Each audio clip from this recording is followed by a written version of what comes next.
വാസനാത്മാ വിഷയോപരക്തോ ഗുണപ്രവാഹോ വികൃത ഷോഡശാത്മാ വിപ്രൽ പ്രദഗ്നാമഭിരൂപഭേദം അന്തർബഹിഷ്ടം ച പുരൈസ്തനോതി.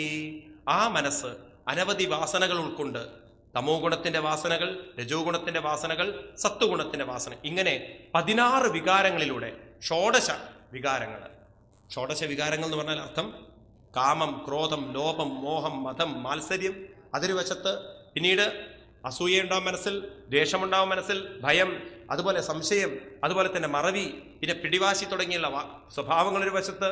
പിന്നെ സുഖം, ദുഃഖം, ജയം, പരാജയം, മാനം, അപമാനം ഒരു ഭാഗത്ത്.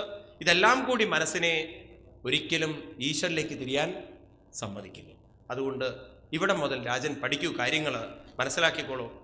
ദുഃഖം സുഖം വ്യതിരിക്തം ച തീവ്രം കാലോപപന്നം ഫലമാവിനക്തി ആലിംഗ്യമായാരജിതന്തരാത്മാ സ്വദേഹിനം സംസരി ചക്രഗൂഢ. ദുഃഖം സുഖം വ്യതിരിക്തം തീവ്രം. നമുക്ക് 4 അനുഭവങ്ങളേ ഉള്ളൂ എന്നാണ് പറയുന്നത്. ഇതൊക്കെ 4 അനുഭവങ്ങൾ. ഒന്ന് ഓർഡിനറി സുഖം, എല്ലാവർക്കും ഉണ്ടല്ലോ. നിങ്ങൾ വഴിയിൽ വെച്ചിട്ട് ആരെങ്കിലും കാണുന്ന സമയത്ത് ആദ്യം ചോദിക്കേണ്ട സുഖം തന്നെയല്ലേ? പോണു കാര്യങ്ങൾ. ആ സുഖത്തിന്റെ പേര് ഓർഡിനറി സുഖം. ചിലർ പറയും അറിഞ്ഞില്ലേ കാര്യങ്ങളെന്ന്, ഒരു ആശ്ചര്യത്തോടുകൂടി പറയുമ്പോൾ ഹയർ ലെവലുള്ള സുഖം. അതുപോലെ ചിലർക്ക് സാധാരണ ദുഃഖം, പോണു പ്രയാസമാണ്, അപ്പോൾ സാധാരണ ദുഃഖം. ചിലർക്കാണെങ്കിലോ കണ്ണെന്ന് വെള്ളമൊക്കെ വന്നു, ആ ദുഃഖത്തിന് എന്താ പറയുക? തീവ്ര ദുഃഖം. അപ്പോൾ സാധാരണ സുഖം, സാധാരണ ദുഃഖം, വലിയ സുഖം, വലിയ ദുഃഖം. ഇതാണ് ജീവിതത്തിൻ്റെ രഹസ്യം എന്ന് പറയുന്നത്. നമ്മുടെ ഓരോ അനുഭവങ്ങൾ നോക്കൂ നിങ്ങൾ.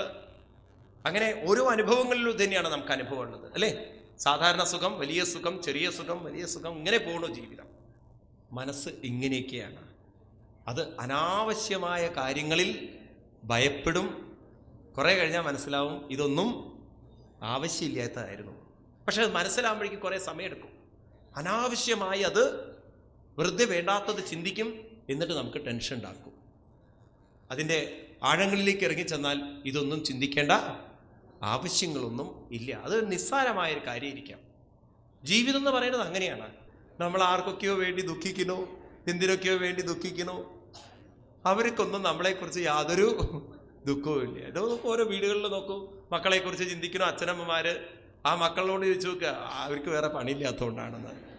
വെറുതെ ഇരുന്ന് കേങ്കേ എന്ന് പറഞ്ഞ് ചിന്തിക്കുന്നു. ആർക്ക് വേണം അവരുടെ ദുഃഖങ്ങളൊക്കെ കളയാൻ പറയും. ഇങ്ങനെ നിങ്ങൾ ആർക്ക് വേണ്ടി ദുഃഖിക്കുന്നോ അവർ നിങ്ങൾക്ക് വേണ്ടി ദുഃഖിക്കുന്നില്ല. അപ്പം മനസ്സെന്ന് പറയുന്നത് സുഖവും ദുഃഖവും ഇതിലൂടെ അങ്ങനെ കടന്നു പോകുമ്പം എന്താണത്, നമുക്ക് എങ്ങനെയാണത് നമുക്ക് പ്രസന്റ് ആക്കുന്നത് പറയണോ? ആലിംഗ്യമായ രജിതന്തരാത്മാ. നിങ്ങൾ അതിനെ പോയി ആലിംഗനം ചെയ്യുന്നു എന്നാണ് ഭരതൻ പറയുന്നത്. എന്ന് വെച്ചാൽ നിങ്ങൾ അതിനെ മുറുകെ പിടിക്കുകയാണ്. ഞാൻ നേരത്തെ പറഞ്ഞല്ലോ, നിങ്ങൾ അതിൽ തന്നെ കോൺസെൻട്രേറ്റ് ചെയ്യുന്ന സമയത്ത് നിങ്ങളെ ആ മനസ്സ് തളർത്തുന്നവരെയാണ്, അല്ലെങ്കിൽ നിങ്ങൾക്കത് പ്രശ്നം ഉണ്ടാക്കും. അങ്ങനെ ആലിംഗനം ചെയ്യാൻ ഒരു അനുഭവത്തെയും പിടികൂടി പിടിച്ചു വയ്ക്കാൻ ആരെ സമ്മതിക്കരുത്?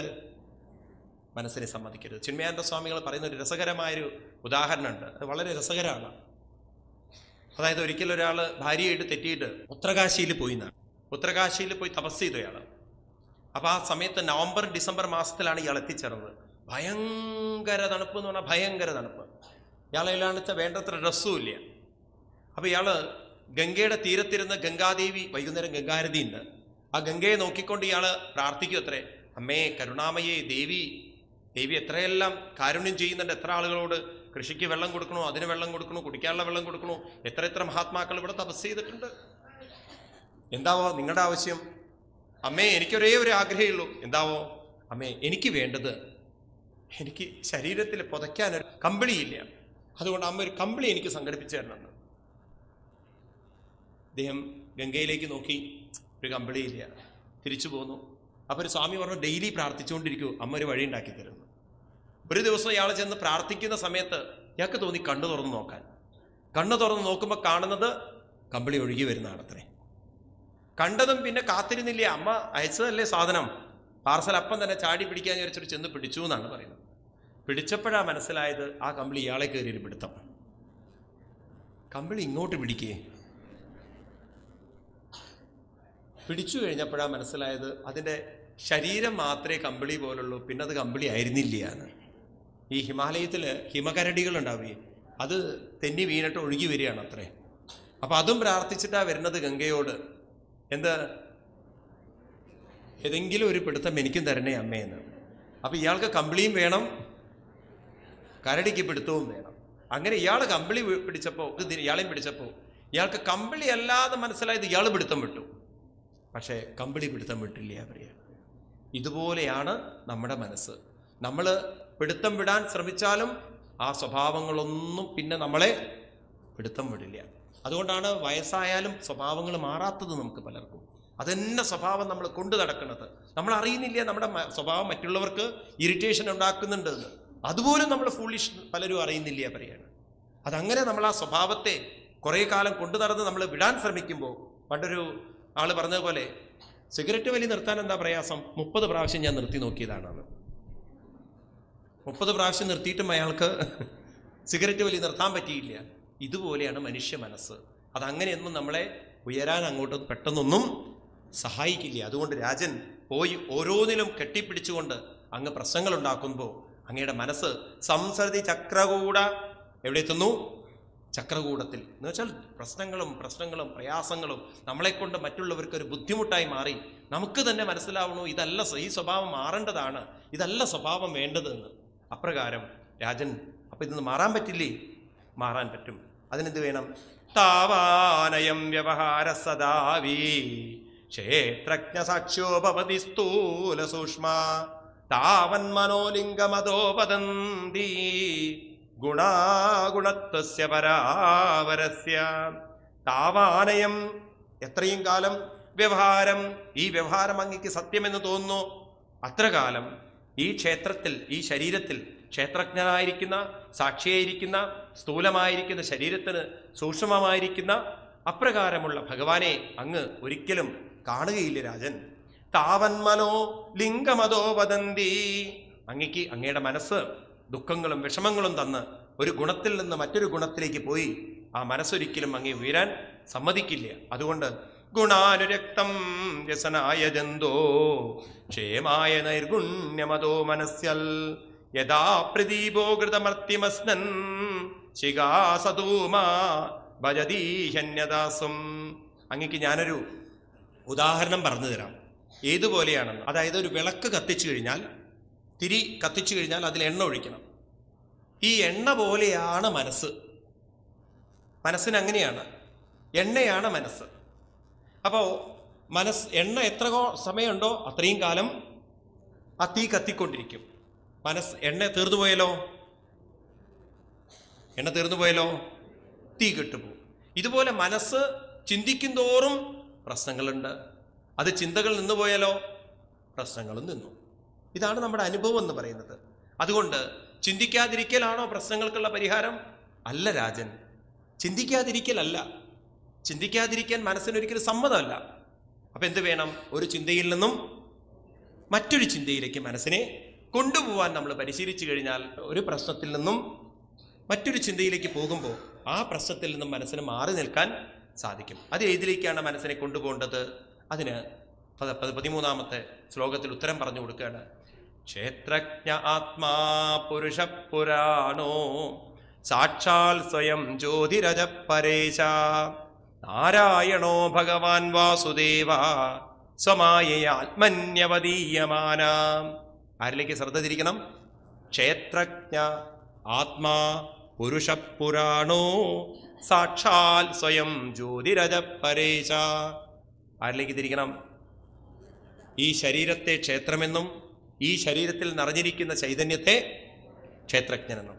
അപ്പൊ സ്ഥൂലതയിൽ നിന്നും സൂക്ഷ്മതയിലേക്ക് അങ്ങനെ നമ്മുടെ ശ്രദ്ധ തിരിച്ചാൽ ആത്മാവായ, പുരുഷനായ, പുരാണനായ, സ്വയം ജ്യോതിയായ, ചൈതന്യമായ, ജനനമരണമില്ലാത്ത പരമം ഈശ്വരനായ അതിനെ തന്നെ നാരായണോ ഭഗവാൻ വാസുദേവ, അത് തന്നെയാണ് ആര്? നാരായണനും വാസുദേവനെന്ന് മനസ്സിലാക്കിക്കൊണ്ട് അതിലേക്ക് നമ്മുടെ ശ്രദ്ധ തിരിക്കാൻ സാധിച്ചാൽ വേണമെങ്കിൽ പ്രശ്നങ്ങളിൽ നിന്നെല്ലാം മാറി നിൽക്കാൻ സാധിക്കും. അപ്പം ഇതൊരു നെയ്ത്തുകാരൻ്റെ തറി പോലെയാണ്. നെയ്ത്തുകാരൻ്റെ തറിക്കുള്ള പ്രത്യേകത അത് ഒരു വശത്തേക്കും നീങ്ങും, മറുവശത്തേക്കും നീങ്ങും. ഇതുപോലെ നമ്മുടെ മനസ്സിനെ പ്രശ്നങ്ങളിലേക്കും പോകേണ്ടതുണ്ട്, അതിൽ നിന്ന് ഈശ്വരനിലേക്ക് കൊണ്ടുവരേണ്ടതുണ്ട്. ഇങ്ങനെ ആർക്ക് മനസ്സിനെ കൊണ്ടു നടക്കാൻ സാധിക്കുന്നുവോ അവരെ സംബന്ധിച്ച് പ്രശ്നങ്ങളൊന്നും അവരെ ബാധിക്കുകയില്ല. അപ്പം ആരുടെ മനസ്സാണോ ഒരിടത്ത് തന്നെ സ്റ്റക്കായി നിൽക്കുന്നത് അവർക്കാണ് പ്രശ്നങ്ങളുള്ളത്. ആരുടെ മനസ്സിനാണോ ഫ്ലെക്സിബിലിറ്റി ഉള്ളത് അവർക്കാണ് പ്രശ്നങ്ങളില്ലാത്തത്. അതുകൊണ്ട് നോക്കൂ, നിങ്ങളുടെ മനസ്സ് നിങ്ങൾ ഫുൾ ടൈം എൻഗേജ്ഡ് ആക്കി വെച്ചാൽ നിങ്ങൾക്ക് പ്രശ്നങ്ങളില്ല. നിങ്ങൾ വെറുതെ വീട്ടിലിരുന്ന് ഒരു പണിയും ചെയ്യാതെ വീട്ടിലെ കാര്യം മാത്രം നോക്കിക്കൊണ്ടിരുന്ന് കഴിഞ്ഞാലല്ലോ നിങ്ങൾക്ക് 100 പ്രശ്നങ്ങളുണ്ട്. നിങ്ങൾ വിചാരിക്കും നിങ്ങൾക്ക് മാത്രമേ പ്രശ്നമുള്ളൂ എന്ന്.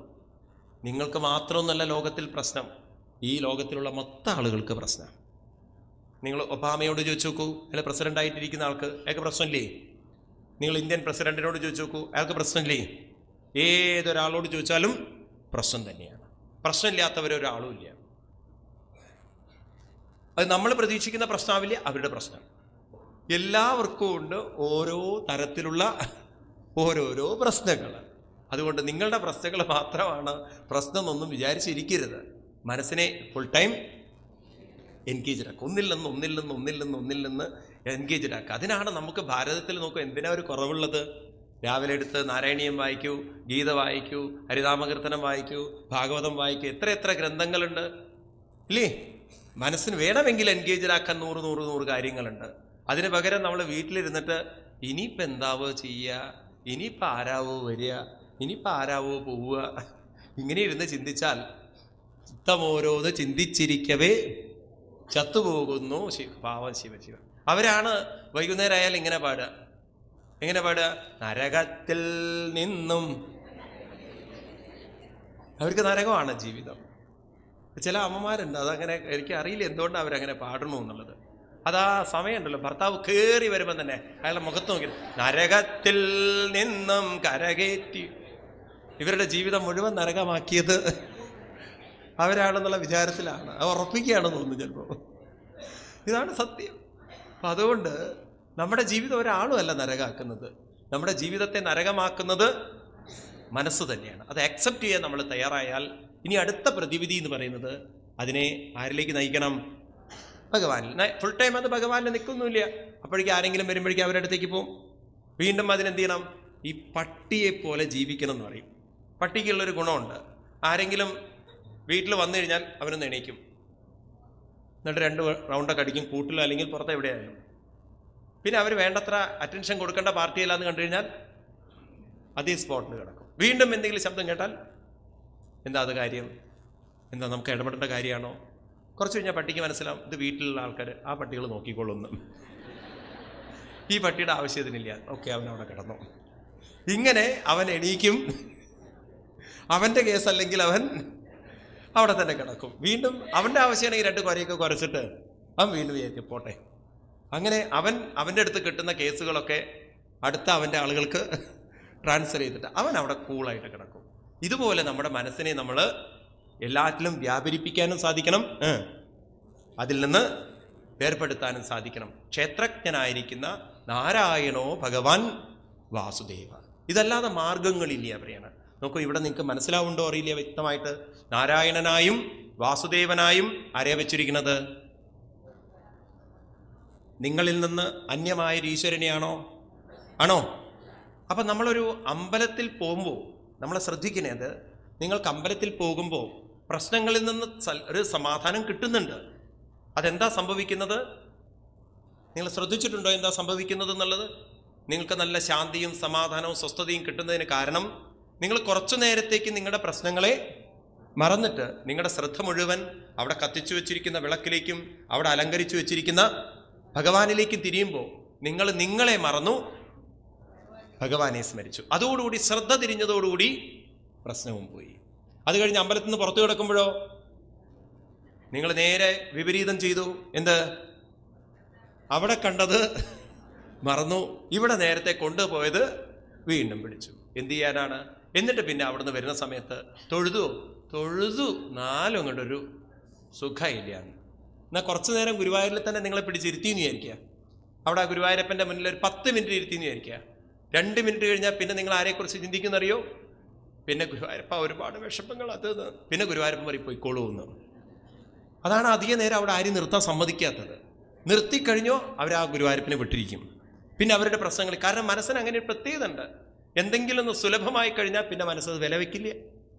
ഇപ്രകാരം മനസ്സ് തൻ്റെ ഉള്ളിലിരിക്കുന്ന ഭഗവാനിലേക്ക് കൊണ്ടുവരാൻ നമ്മൾ ക്രമേണ അഭ്യസിപ്പിക്കണം, അല്ലാതെ അത് വരില്ല. അങ്ങനെ കുട്ടിക്കാലത്തെ അഭ്യസിപ്പിച്ചു കഴിഞ്ഞാൽ വയസ്സാകുമ്പോഴേക്ക് എളുപ്പം സാധിക്കും. അതുകൊണ്ട് എന്ത് ചെയ്യണം രാജൻ? യഥാനിലസ്ഥാവര ജംഗമാനാം ആത്മസ്വരൂപേണ നിവിഷ്ടൈചൽ ഏവം പരോ ഭഗവാൻ വാസുദേവ ക്ഷേത്രജ്ഞ ആത്മേതമനുപ്രവിഷ്ടാം. യഥാനില, എപ്രകാരമാണോ കാറ്റ് സ്ഥാവരജംഗമാനം ആത്മസ്വരൂപേണ നിവിഷ്ട. നിങ്ങൾക്ക് മനസ്സിലാവും. വീണ്ടും എളുപ്പമായ ഒരു ഉദാഹരണം പറയാണ്. കാറ്റ് അത് നമ്മുടെ ശരീരത്തിലേക്ക് പ്രവേശിക്കുന്നു, റൂമിലേക്ക് പ്രവേശിക്കുന്നു, ഇതുപോലെ എല്ലായിടത്തും വ്യാപരിച്ചിരിക്കുന്നു. അതെല്ലാറ്റിൻ്റെ ഉള്ളിലും നിൽക്കുന്നു, എല്ലാറ്റിനും പുറത്തുമുണ്ട്. ഒരു നിമിഷം നമുക്ക് ഓക്സിജൻ ഇല്ലാത്തൊരു നിമിഷം ചിന്തിക്കാൻ പറ്റുമോ? നമ്മൾ ഏത് ഭാഗത്തേക്ക് തിരിഞ്ഞാലും അവിടെ എന്തുണ്ടാവണം? ഓക്സിജൻ ഉണ്ടാവണം. ഇതുപോലെ ആ ഓക്സിജൻ ആകുന്ന ശക്തിയിൽ, കാറ്റിൻ്റെ ശക്തിയിൽ എല്ലാം നിലനിൽക്കുന്നത് പോലെ ഏവം ഭഗവാൻ വാസുദേവ ക്ഷേത്രജ്ഞാത്മേതമനുപ്രവിഷ്ട. നമ്മളിലൊക്കെ ആര് നിറഞ്ഞിരിക്കുന്നുണ്ട്? ഭഗവാൻ വാസുദേവൻ. അപ്പൊ ഭഗവാൻ വാസുദേവനായിരിക്കുന്ന ശക്തി അകത്തുമുണ്ട്, പുറത്തുമുണ്ട്. അപ്പൊ നമ്മുടെ വ്യക്തിത്വത്തെ നമ്മൾ 3ആയി കണ്ടുകൊള്ളണം. ശ്രദ്ധിക്കണേ, ഇനി പറയുന്നത് നമ്മുടെ വ്യക്തിത്വം എന്ന് പറയുന്നത് 3 തലത്തിൽ നമ്മൾ കണ്ടുകൊള്ളണം. ഒന്നാമത്തത് ഈ ശരീരമാകുന്ന വ്യക്തിത്വം. അതാണ് നമ്മൾ കുട്ടിക്കാലം മുതലേ കൂടുതൽ ശ്രദ്ധ വെച്ച് കൊണ്ടുവന്നത്. ഏറ്റവും കൂടുതൽ പ്രാധാന്യം കൊടുത്തിരിക്കുന്നത് ഈ ശരീരത്തിനാണ്. രണ്ടാമത്തെ വ്യക്തിത്വം എന്ന് പറയുന്നത് നമ്മുടെ ഈ ശരീരവുമായി ഒട്ടുകയും അതിൽ നിന്ന് മാറി നിൽക്കുകയും സാധിക്കുകയും ചെയ്യുന്ന മനസ്സാകുന്ന വ്യക്തിത്വമാണ്. നമ്മുടെ സ്വഭാവ വിശേഷങ്ങളൊക്കെ ഇരിക്കുന്നത് മനസ്സിലാണ്. അത് നമ്മൾ തിരിച്ചറിഞ്ഞോണം. മൂന്നാമത്തതെന്ന് പറയുന്നത് മനസ്സിനെയും ശരീരത്തെയും ഒട്ടാനും വേർപ്പെടാനും സഹായിക്കുന്ന, ഇതൊക്കെ ഈ ശരീരത്തിൽ സംഭവിക്കണമെങ്കിൽ ആര് വേണം? ഉള്ളിൽ നിറഞ്ഞിരിക്കുന്നൊരു ചൈതന്യം വേണം. ആ ചൈതന്യമില്ലെങ്കിൽ മനസ്സിന് ശരീരത്തോടൊട്ടാനോ ശരീരത്തിൽ നിന്ന് മാറി നിൽക്കാനോ സാധ്യമല്ല. അപ്പം മൂന്നാമത്തതെന്ന് പറയുന്നത് ആദ്യത്തേക്കാൾ കൂടുതൽ സൂക്ഷ്മമായിരിക്കും, സ്ഥൂലമായിരിക്കും? സൂക്ഷ്മമാണ്. അപ്പം സൂക്ഷ്മമായ, അതിസൂക്ഷ്മമായ ജനനമരണമില്ലാത്ത ഒരു ചൈതന്യ ശക്തിയിലാണ് അതിനേക്കാൾ കുറച്ചുകൂടി സ്ഥൂലമായ മനസ്സിരിക്കുന്നത്, അതിനേക്കാൾ സ്ഥൂലമായ ശരീരമിരിക്കുന്നത്. അപ്പം നമ്മുടെ മനസ്സിനെ നമ്മൾ സ്ഥൂലതയിൽ നിന്നും സൂക്ഷ്മതയിലേക്ക് കൊണ്ടുവരുന്ന വിദ്യയുടെ പേരാണ് ആത്മീയ വിദ്യ എന്ന്. മനസ്സപ്പോൾ സൂക്ഷ്മതയിലേക്ക് വരുംതോറും, രൂപങ്ങളെ വിട്ടുവരുംതോറും അപ്പം മരണത്തിൽ നിന്നും ദുഃഖത്തിൽ നിന്നും മുക്തമായി തീർന്നു പറയാനാണ്. ഇത് നമ്മൾ സ്വയം ട്രെയിനിങ് ചെയ്തെടുക്കുക തന്നെ വേണം. ഇതിൽ വേറൊരാൾക്കും നിങ്ങളെ ഹെൽപ്പ് ചെയ്യാൻ സാധ്യമല്ല. നിങ്ങൾ എന്തെല്ലാം തരത്തിൽ ഏതൊക്കെ ക്ഷേത്രങ്ങളിൽ പോയാലും തൽക്കാലത്തേക്കൊരു പരിഹാരം കിട്ടുന്നല്ലാതെ ശാശ്വത പരിഹാരം കിട്ടണമെങ്കിൽ ആര് തന്നെ പ്രവർത്തിക്കണം? ഇവിടെ എവിടെയെങ്കിലും എഴുതി വെച്ചിട്ടുണ്ടോ നിങ്ങൾക്ക് വേണ്ടി മറ്റൊരാൾ പൂജ ചെയ്താൽ നിങ്ങളുടെ ദുഃഖം മാറുന്നു? ഉണ്ടോ? ഇല്ലയോ? ഇവിടെ എവിടെയെങ്കിലും എഴുതി വെച്ചിട്ടുണ്ടോ നിങ്ങളൊരു ക്ഷേത്രത്തിൽ ചെന്നിട്ട് അവിടുത്തെ വിഗ്രഹത്തിൽ തന്നെ കണ്ട് ഈശ്വരനെ കണ്ടാൽ നിങ്ങളുടെ പ്രശ്നം തീരുന്ന് എഴുതി വെച്ചിട്ടുണ്ടോ? എവിടേക്ക് തിരിയണമെന്നാണ് പറഞ്ഞിരിക്കുന്നത്? നമ്മളോട് തിരിയാൻ പറയുന്നത് നമ്മളിലേക്ക് തന്നെയാണ്. അപ്പം നമ്മളിലേക്ക് തിരിയുക എന്ന് പറയുന്നത് നമ്മുടെ